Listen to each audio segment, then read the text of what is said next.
Kung ang pinunta niya ay si TJ Monterde, ako naman, ang pinunta ko dito ay siya. Wala lang iba, ang walang ipon. Ngayon, manima, Paparon! Sino pa naman ang hindi makakilala sa taong to? Bukod sa napaka-inspired na mga kwento niya, at tulad ko rin siya dati na nakasanla ang ATM. Kaya naman talagang bilib na bilib ako dito kay Paparon kasi nakukuha niya talaga kung ano talaga yung realidad na nangyayari sa mga OFW dito sa Taiwan. Alala ko tuloy noong 2022 napanood ko to sa may Tibon eh. Medyo payat pa siya noon eh. Mukha pa siyang Alden Richard. And sa mga hindi po nakakalam, si Paparon lamang po ang nagbukas ng pintuan sa industriya ng vlogging system dito sa Taiwan. Kung ano nga yung nakukuha naming mga small content creator, eh dahil yun sa kanya. Kung merong Kong TV na Mosing, meron din naman kami dito sa Taiwan na Paparon. Aupanga! Number 1! Ito na nga yung araw ng concert ni TJ Monterde at isa ako sa mga napili na maging media influencer. At syempre makakasama natin si Paparon. And maraming salamat nga pala sa mga nagpa-picture, sa mga nakakilala sa akin. Sobrang solid nung lahat, kayo mga followers ko. Kayo yung mga nag-aangat sa akin paitaas. Kayo talaga yung number 1. Hindi talaga si Chuchang ang number 1. Kaya naman kung mapapanood nyo to guys, maraming salamat sa inyong lahat. Pagpasok ko nga dito sa may double VIP, grabe guys, sobrang solid. Kasi first time ko lang talaga maka-attend ng concert. Kasi pang barangay lang ako, pang pesta lang yung mga inaatinan ko ng concert eh, no? Tapos may magbabatuhan pa sa gilid.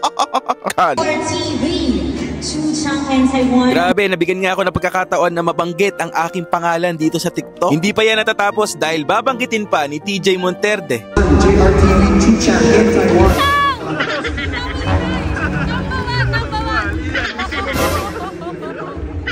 Hindi na nga makapagantay ang ating mga kapwa OFW na magsimula ang tong concert na to. Pero bago magsimula ang concert na to, meron tinatawag na bituins. Dito talaga mararamdaman mo yung kilig at nakakakilabot moment. Watch this guys.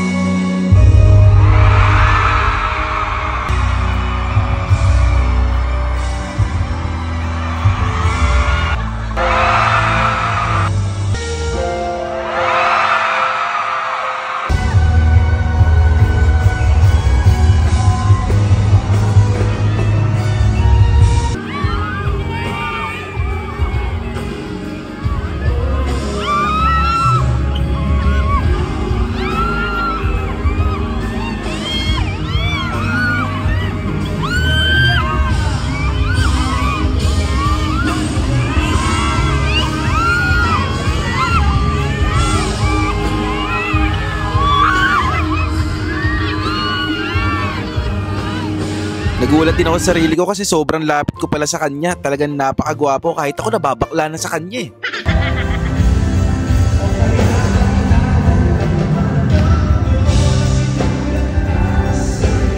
Napakaswerte ng ating mga kababayan talaga. Kasi pag nag-request sila ng ganyan, no, kita nyo naman talagang pupuntahan sila ni Sir TJ. Kitang-kita mo nga yung kasiyahan ng mga kapwa nating OFW dito sa Taiwan. Talaga naman kasi minsan lang talaga mangyari sa tala ng buhay ito. Dahil Sir TJ lamang po ang kauna-unang Filipino solo artist na nag-concert dito sa Kaohsiung Music Center.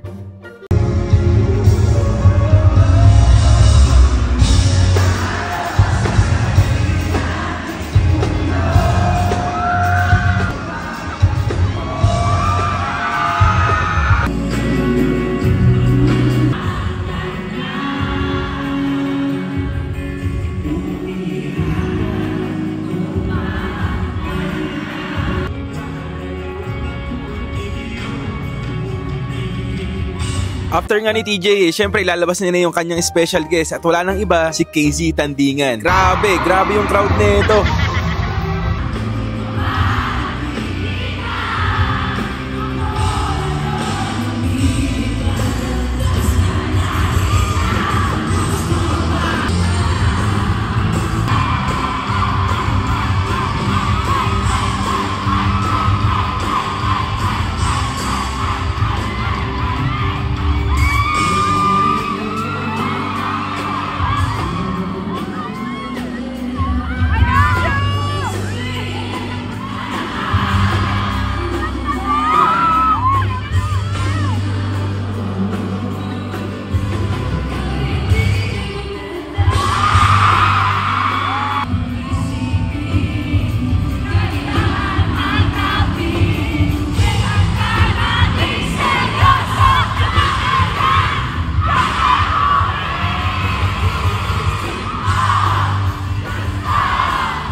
Hindi kayo magkalaban dito. Teammates kayo palagi. It's always you and me versus the problem, not you versus me. Teammates kayo palagi. Palagi.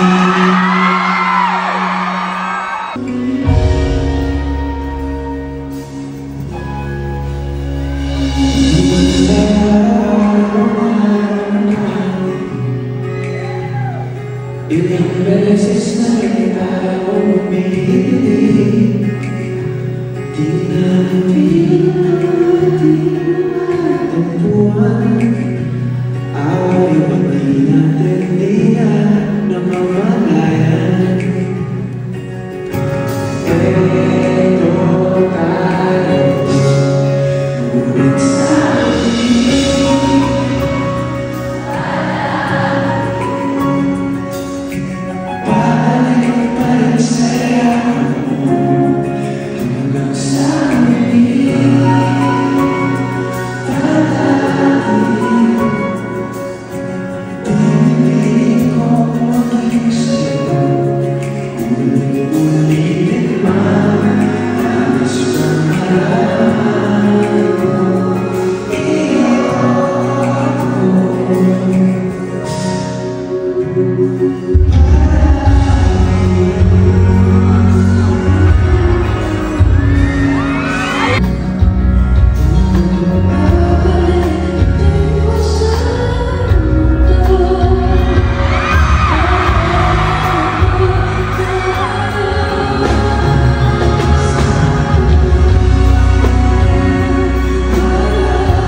Okay.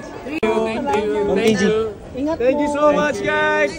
Thank you. Thank you.